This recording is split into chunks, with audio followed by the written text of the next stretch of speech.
Welcome to Healing Honeys, the podcast for girls with big dreams trying to balance it all. I'm Louise Rumble, serial entrepreneur, type A overachiever, healing girly, and holistic wellness coach who also once got called the Jesus of modern dating. But let's get one thing straight. My healing era has never been calm. I'm talking savage dating stories, 20 cigarettes a day, daddy issues, an anxious attachment style, and an autoimmune disorder too.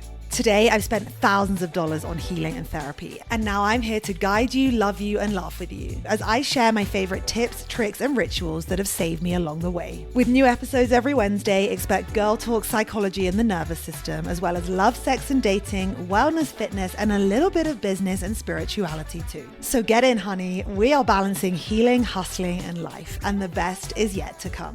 And if you're looking for ad-free listening or my somatic healing subscription daily devotion, just head over to the show notes. Now, let's get into it. Hi, my angels. I cannot believe we are here. We are finally doing our first ever Healing Honeys Hotline episode. This is something that I have wanted to do for such a long time. I have done hundreds and hundreds of podcast episodes, and I always knew that one day I wanted to get you guys involved. I wanted you to submit your questions. Maybe one day you'll even be able to call in live and we can get talking. But for now, we are starting with the Healing Honeys hotline, where you submit your voice notes and you get your questions answered by me. What would I do? What do I think that you need to know? Where do you need to go to feel hotter, to feel happier, to feel healthier? These questions can be about anything, whatever it is that you are working through, whatever it is that you are going through.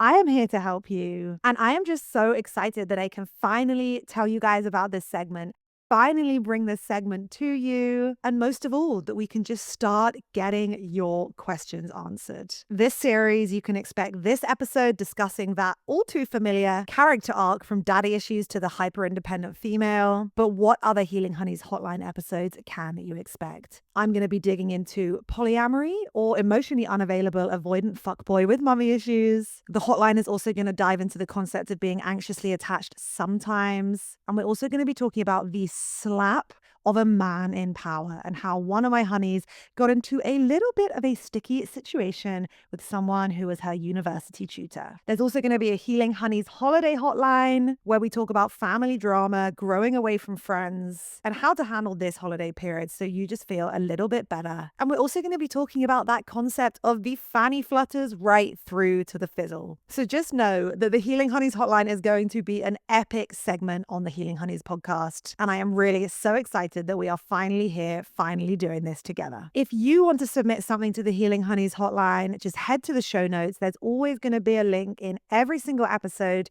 that you can click on, that you can see how you can submit your voice note to me, and maybe you can be featured on the Healing Honeys podcast as well. Anyway, that is it from me. I just wanted to say that this is a big episode for me. It's something I've really wanted to launch for a long time. I am so happy to be finally doing this with you. This is the Healing Honeys hotline, and if you are ready to get into it, I am so ready. Let's go. Welcome back to another Healing Honeys episode. Today is the Healing Honeys hotline, where I answer your questions that you submit so I can let you know exactly what is going on, exactly what I think I would do in that situation, and basically just share a bit of love from my healing heart to yours.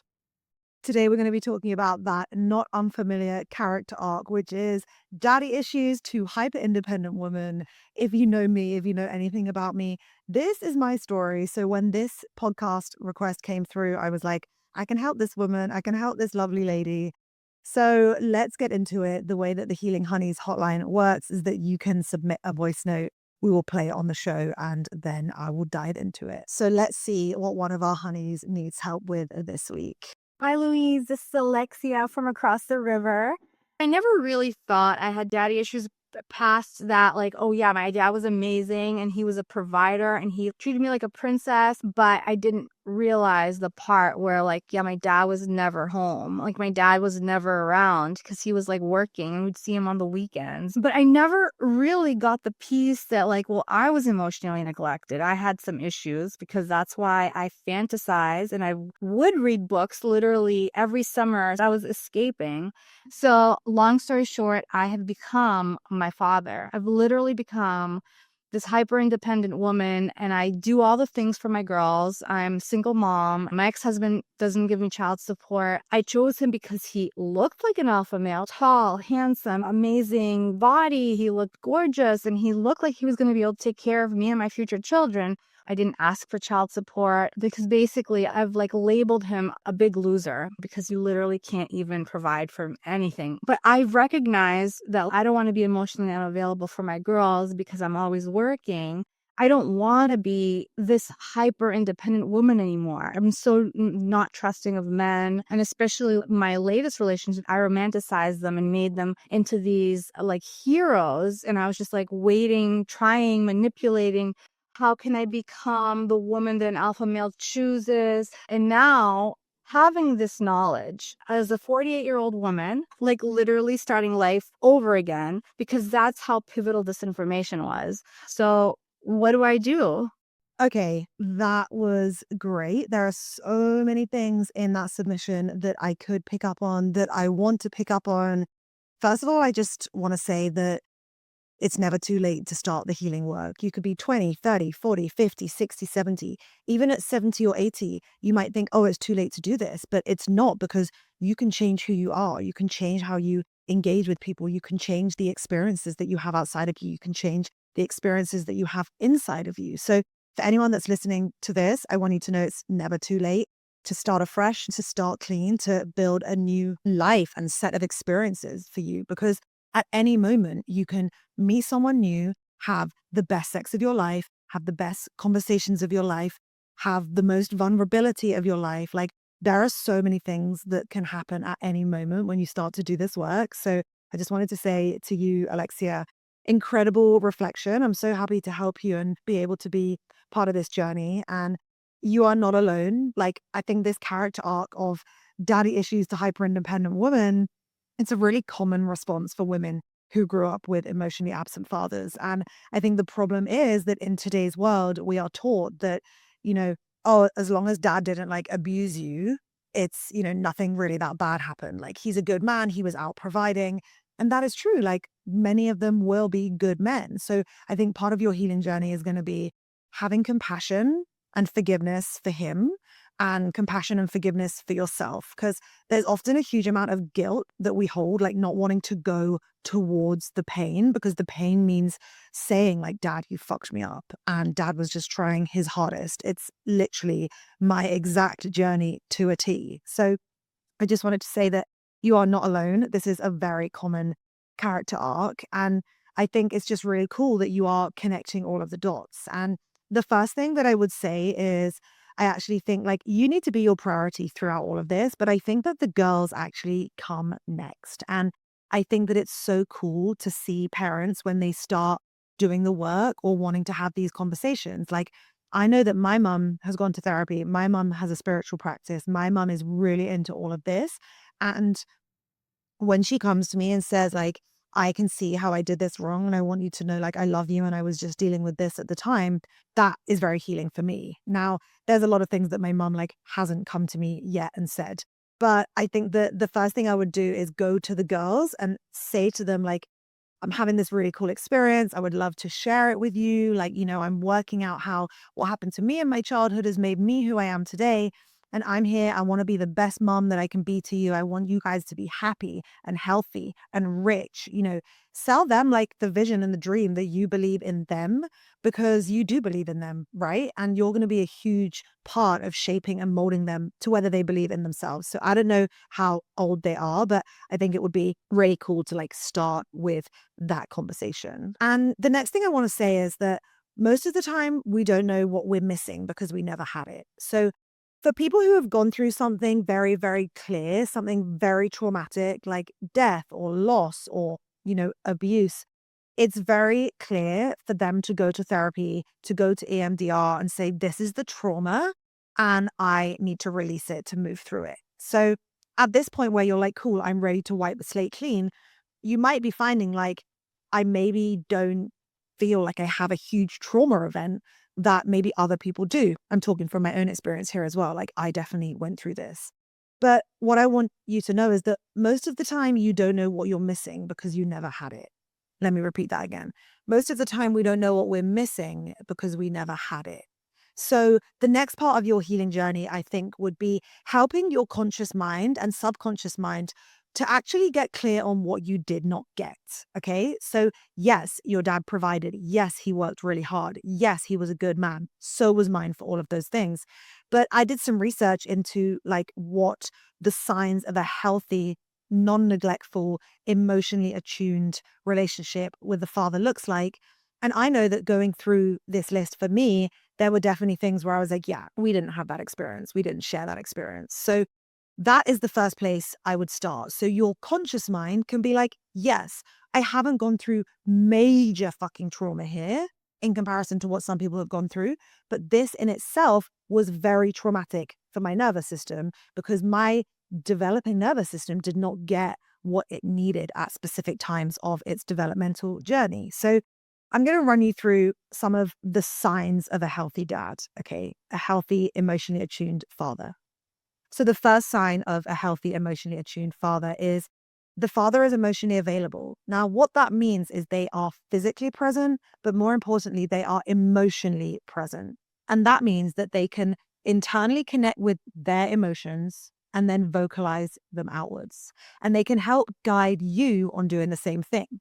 So asking you how you feel, how the experience is for you, maybe where you feel it in your body, and then communicating that into words and then helping you to move through the emotions. Maybe that's, you want to cry, come here. Like, I'm going to hold you whilst you cry. And for some people with daddy issues, even that will give you the biggest fucking ick, the thought of like doing that with your dad, because we become so protected and so guarded and so armored that physical affection, if we didn't have it in childhood, becomes like wildly uncomfortable in adulthood.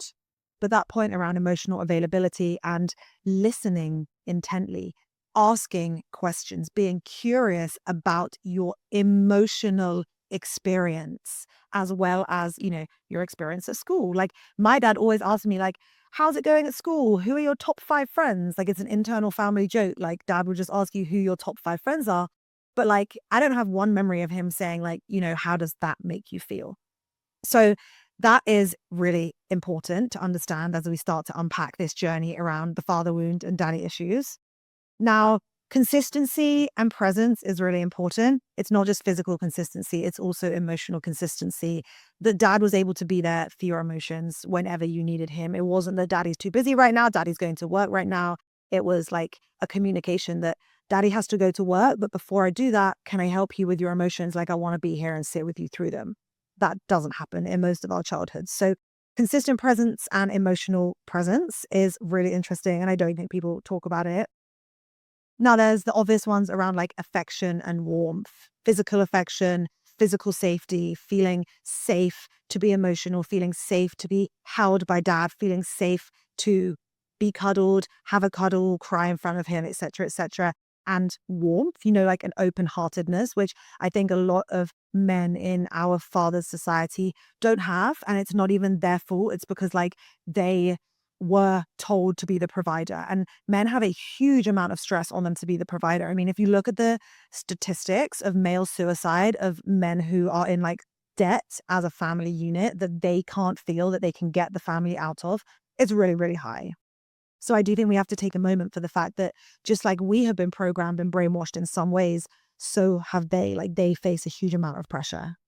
But it's not just about love and warmth and emotional availability and emotional regulation. It's also about discipline and discipline with love and discipline with communication. So basically saying, we don't do that in this family because that makes me feel like this.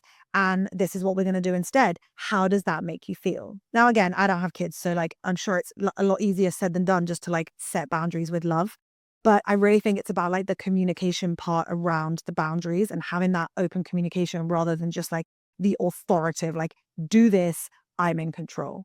Again, much easier said than done. But this is just a list of things that like a healthy father figure would have to build and develop a healthy adult, like a healthy woman now. What we would learn about the healthy male, the healthy masculine, understanding that a man can be a provider, but he can also be emotionally open. He can also be emotionally safe. He can also be emotionally loving. he can also be emotionally regulating. He can also handle your emotions and love you for them and be the rock whilst you are going through those feminine, flowing experiences of emotion and often emotional overwhelm. So I could go into that more, but I think that that gives you like a good overview of understanding, like, okay, I probably didn't get some of these things. And I think a lot of us who have daddy issues or a father wound, in fact, the vast majority of us, I think, would not have received these things. So the next thing I would go in terms of the healing journey is understanding that if we didn't have those things, we develop slowly over time into adults that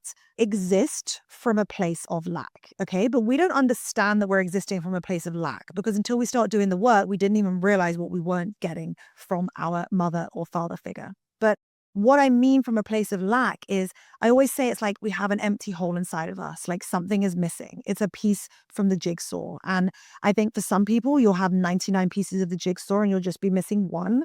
And there will just be like something that doesn't fully complete the picture, but it's really small and most people can kind of get by without it.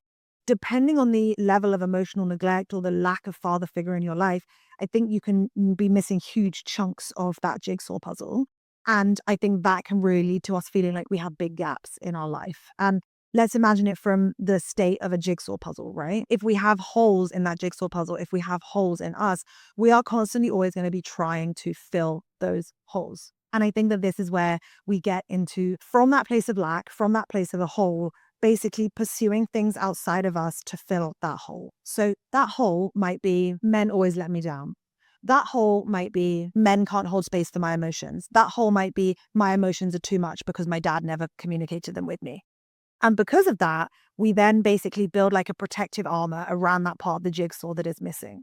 So that is often where we become the hyper independent woman.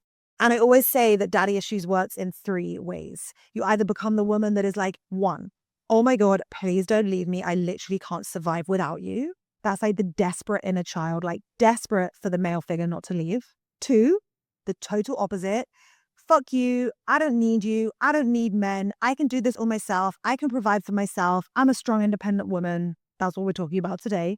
And three, the hybrid, where you actually swing between both. And that's kind of like often when you're single, you're like, I don't need anyone or anything. But when you get into a relationship and then if they try to leave, you sometimes can like break down and be more anxiously attached. And the thought of them leaving you can actually trigger those childhood wounds that you didn't even realize were there hidden below the surface. And so if we take it back to the jigsaw, you've got the hole in the jigsaw that you're going to cover up with, please don't leave me, pulling men towards you, trying to pull men into that hole to fill the jigsaw, to fill that part of you that feels empty and hurt and unloved and rejected, even if that's on a subconscious level.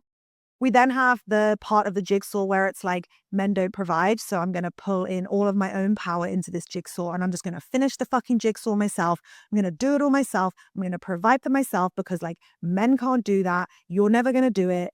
And so you basically like fill the jigsaw with like your own puzzle pieces. And it's like not from the same jigsaw set, right? So it kind of works and you can kind of see that the puzzle's like finished, but there's just like something, the edges like don't match up and there's like some friction between the pieces of the puzzle. And that is because you are taking on a lot of the masculine energy roles and resentment and deep rooted anger that I think lies below the father wound that we don't get into until we start somatic healing. We're going to come back to that. But let's take it back again to this hole in the jigsaw, like this lack. And often what we don't realize is that on a subconscious level, if we have gone through these things with our dad or with our father, and even, we don't even have to have conscious memories of this. I think it's like up until the age of 5, the part of our brain that develops the long-term memories like isn't even there to availably like log these online. So we actually log these implicitly in our nervous system as a memory. And that is why people say like, I don't have any memories of something bad happening, but I know that something is not quite right. Like I feel it in my body that, I don't like it when my dad hugs me, or like I get the ick when someone does this, or, it's very sensation based. That is how we function as human beings. Is 80% of our internal sensations actually come from our nervous system rather than from our thoughts or our conscious thoughts. So often if we do have this hole in the jigsaw, this hole in ourselves, and we believe that maybe, we weren't worthy of that love, we weren't worthy of that affection, we actually just start to focus on the external. We start to think, how can I become prettier, richer, skinnier, get more plastic surgery, get more Botox, get more fillers, change how I look to make me feel good enough, to make me feel enough. And then in turn of doing that, I'm going to be more likely to attract someone who also thinks I'm enough. So again, it's like trying to fill the jigsaw with like pieces that just do not fit because they're not the same part of the jigsaw. And this isn't me being anti-plastic surgery or anti-facial work or anything like that. Like I support anyone to do whatever makes them feel good, but they are not a long-term solution. Like you continue to operate from a place of lack until you work on the deep-rooted sense of self and the pain and the wounds that you are carrying. So because of that, we focus on the external, we focus on how we look. We also focus on becoming a workaholic. We focus on maybe if I can just get my business to this level, maybe if I can get my body to this level, then we will finally feel enough. And I have learned in the most fucked up way that none of those things work. That was me. I have always tried, if I'm just a bit skinnier, like if I can just make more money, then finally I will like myself and everything will be okay. And actually, what I've learned over time is that you can do all of those things, but it doesn't change this silent wound of emotional neglect inside of you, which is like wired into your nervous system that men aren't safe, that love isn't safe, and that deep down, maybe you feel like you really kind of weren't lovable or worthy enough. So the second part of my advice to you would be acknowledging that these experiences develop a place of lack and a hole within us, and nothing from outside of us is ever going to fill up those holes. Like it is on us to start to work through filling those holes with love and warmth and talking with our inner child and working out what we need to fill those holes with. And I think in terms of like my third action point for healing daddy issues and healing the father wound, it's about getting really clear on what are the list of beliefs that you have. Now, I call these negative emotional imprints. So it might be men aren't safe, men can't provide, men are useless, it's easier if I just do it all myself. That list can go on and on. But it's about working out what your core limiting beliefs are. It's about working out what your core wounds are. Because the thing about healing is you cannot just build new beliefs on top of old beliefs, right? We build new beliefs through this concept of neural plasticity. Our brain can build new neural pathways. They can hold new beliefs like I'm amazing, I'm lovable, I'm worthy, men are great, men can support me, all of these things. But I call it the ski slope analogy. So imagine you're at the top of a ski run, okay, wherever, Whistler, Colorado, wherever it is you want to imagine. It does not matter. Just imagine a ski slope, okay? And you have the runs going down it. And imagine one of these runs is men are trash, okay? And it's a huge belief that a lot of women have today. If you have been skiing down that ski slope for 30 years, it's going to be the main ski run on the mountain, right? And today you're deciding, I want to go off piste. I want to build a new belief. You want to build a new ski run, okay? What does that require? It requires removing the energy from the old ski run. That means closing the door to that ski run and saying, I release the energy from this experience. I release the energy from this beliefs, and I am no longer going to engage with that belief system. I am no longer going to ski down that ski slope. The ski slope is closed. No one can ski on it. Okay. And then it's about looking at the new path, looking at the fresh snow, the fresh powder, where you can say, okay, what is my new positive belief going to be? And I call this positive energetic imprints, PEIs. And those are the beliefs that you need to start consistently working with. Okay. But you have to release the energy of the old because the energy of these experiences is wired into our subconscious mind, the hard drive of our life that holds the record of quite literally everything. So it's like, imagine you have a hard drive plugged into your computer, okay? It's full. It's got 100 gigabytes of stuff on it. That is what you have lived through so far. And then imagine you are trying to download new files onto your computer, like new beliefs. But the computer is saying like, there is no storage, there is no space. And we've all been here. There is nothing more fucking annoying than our iPhone telling us we're out of storage. And we delete some pictures, we delete some apps, and nothing happens, right? It's because there are huge files on our phone that we aren't aware of, often big video files. Maybe it's something to do with work, some long video we recorded that are taking up the space. That is what's going on here. You need to remove the big video files to close the ski run to allow you to start going off piste and build new ones. So how do you do that?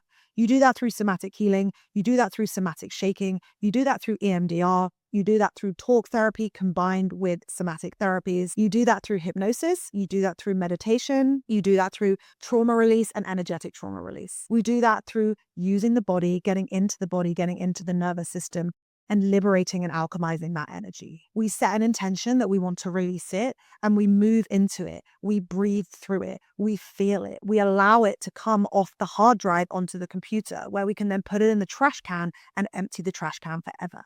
But you have to take action to do that, right?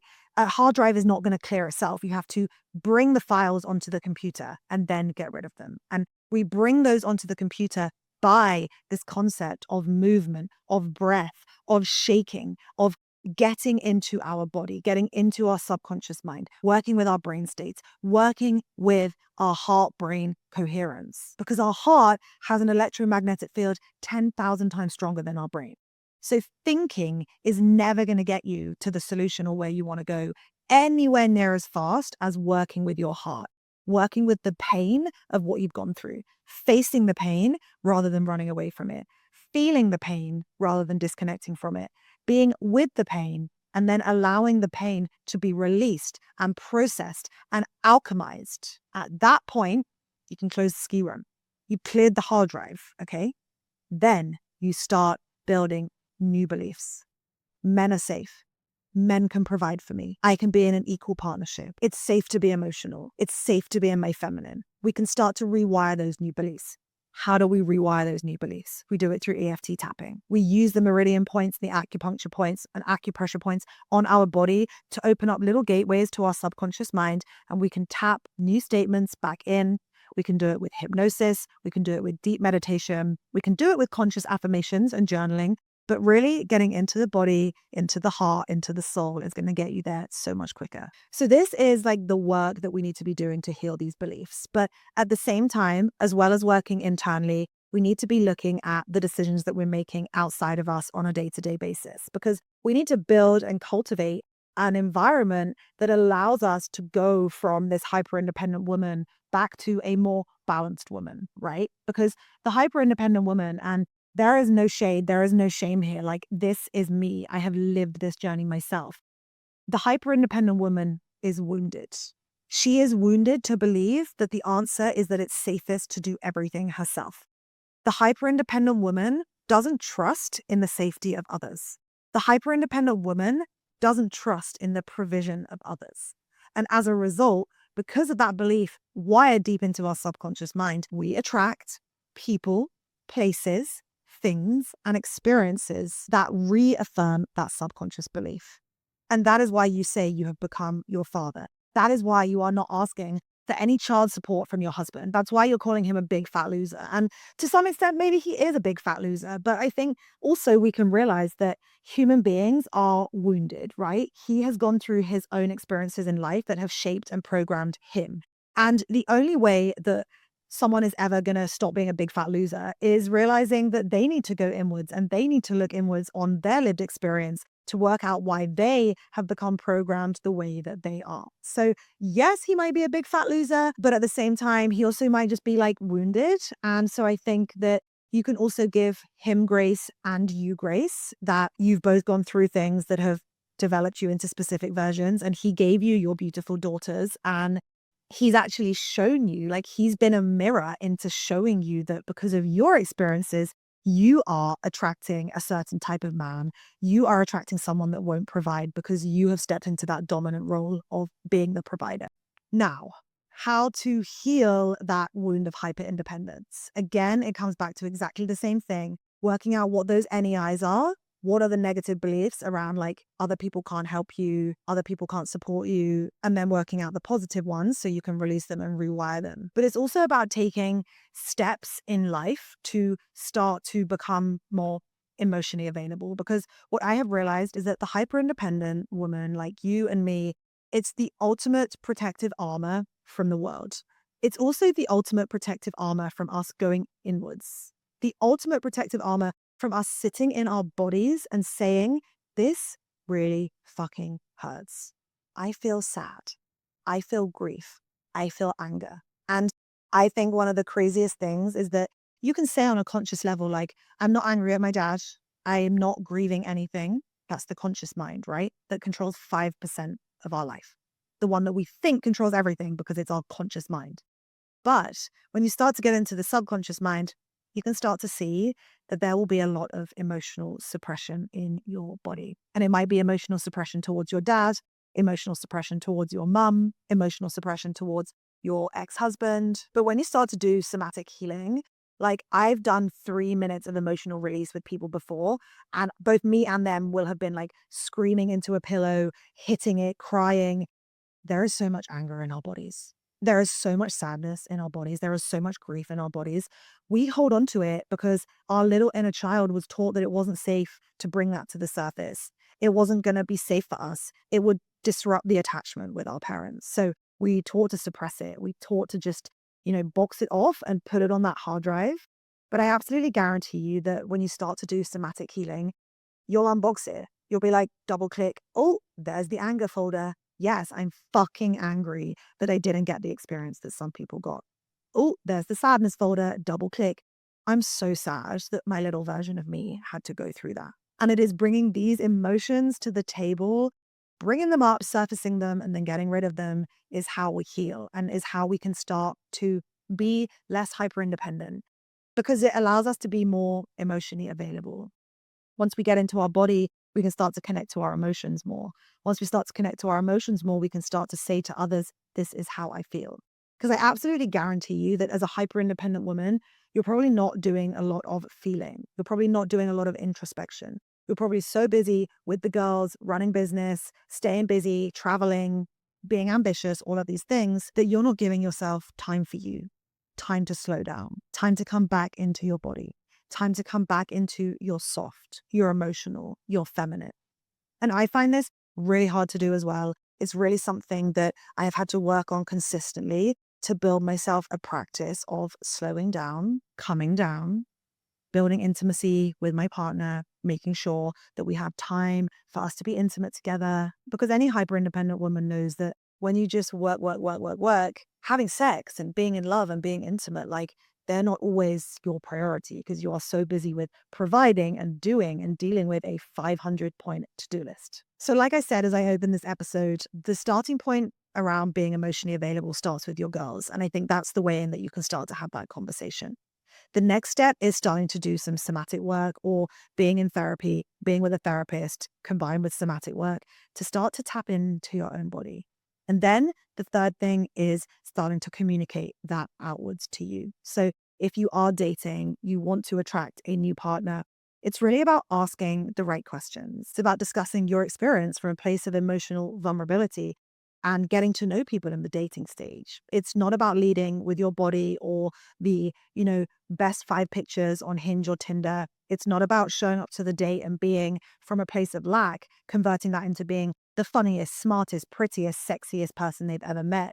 It's about coming home to yourself and about acknowledging that to attract someone who has an open heart and a soft heart, we also have to have an open heart and a soft heart. And the more work that we do in this space, you can start to get to know men slowly and communicate these things with them and tell them that you're really looking to spend more time dropping into your feminine and your sensuality, and that you would love it if he could lead on organizing the date. And, this is my go-to. I'm good at controlling things. It's something that I'm working on. Do you want to suggest something for this date? It's excruciating for our nervous system initially to ask someone else to do those things because we are so used to doing them ourselves. And it is a work in progress. But what I have learned is that the more that we start to trust, the more that we start to soften, the more that we start to trust that it's okay, the decisions that someone else will make. And they might not always be the decisions that we would make, but as long as they are making a decision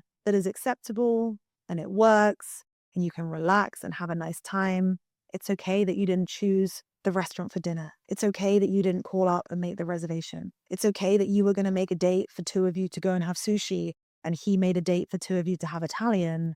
That's going to make like a small moment in your nervous system where you dysregulate and you want to regain control. But when you learn how to release and relax into our nervous system, into our body, releasing that stress energy that is associated with the doing, the masculine, the moving forward, the fight or flight, the going somewhere. When we start to release that energy and coming back to ourselves, we start to realize that we can trust in the decisions of others. We can trust in our judgment, and we can decide whether we think that this person is a safe person. And we can do that slowly. It doesn't need to be done at speed. It doesn't need to be controlled. We can get to know someone, and then we can decide if they're a safe person. We can decide if they exhibit the traits that we would like in your next healthy partner. And during that period, you can get clear on what your values are in a man. Write down a list of the dream traits in a man, and then get into the body, do a hypnosis, do a subconscious drop in, and feel what that feels like in your body to be in that state where you're like, wow, this is it. This man, he provides for me. He loves me. He holds my heart. He holds my soul. He holds my body. But he can also lead. He can also be logical. I respect him. And is doing these experiences, as well as like challenging our conscious beliefs by looking around the world to say, there are loads of men who aren't losers. There are loads of men who can provide. There are loads of men who can provide and love you at the same time. It's just that because of what you have gone through, you are attracting and engaging and choosing a certain type of man because of your programming, because of your subconscious mind, and because of your cycles. So it's about working with it on a conscious level, saying that you can challenge those beliefs on a conscious level because you can see everywhere that they can be challenged. But also on a subconscious level, you can do the somatic work to release the energy of those beliefs and you can rewire them. And I think what comes off the back of that is that you said in your voice note that, you always try to mold men. Boy, oh boy, is this me as well. I have spent a lifetime molding men into the versions of them that I wanted or that I needed or that I believed in. And what I want to say here is that when you start to really believe in yourself and do this self-esteem work and fill that hole in the jigsaw, you stop dating men who are less than, who don't meet your requirements, your potentials, your realistic standards, because you realize you are worthy of a man who is already at those standards. Okay. So this trying to mold men is actually a belief, that we have to work for love. That ties back to your relationship with your dad. It didn't come on a silver platter, right? You had to believe that you had to be a different version of you or do different things to get that love out of him. But B, it stems back to this belief that we're not actually worthy of our dream man as is. That also ties back to our childhood because dad, maybe he did treat you like a princess. But if you do not have that entire subconscious belief system that I am worthy, I am enough, I am lovable, I deserve to be worthy, I deserve to be cherished, adored, taken care of, accepted, respected, because every part of me is love and I deserve to be loved. If we have not developed that belief system in childhood, then in adulthood, we don't have it. We don't believe those things. So we attract men that don't mirror those beliefs either. And so that's why the real healing comes really, really deep below the surface, going back to those childhood wounds, going back to that inner child work, going back to those limiting beliefs, and really starting to work on a subconscious level with them. But what I want you to know is that healing is really, really possible. Nothing in my life started to change until I started to do somatic healing. And probably more importantly than that, I didn't even believe that there was a problem. I really was like, yeah, my dad wasn't around that much. So what? I didn't understand how deeply rooted it was driving everything in my life until I started to drop into my body, start to do the inner child work. And I'm going to leave you with one analogy. Okay. So it's the thimble analogy. I've spoken about it before. It's my favorite analogy around inner child healing. So imagine that you've got your inner child and that she's been picked up and she's time traveled, she's whatever, and you drop her in the desert. Okay. So this works really well when you're doing it like in a hypnosis. And I have this hypnosis in my daily devotion portal if anyone wants to come and do it. But imagine that you are in the desert. Okay. And you are so hot. You are so thirsty. You are on your own and you are walking and you are walking and you are walking. And you are desperate for water.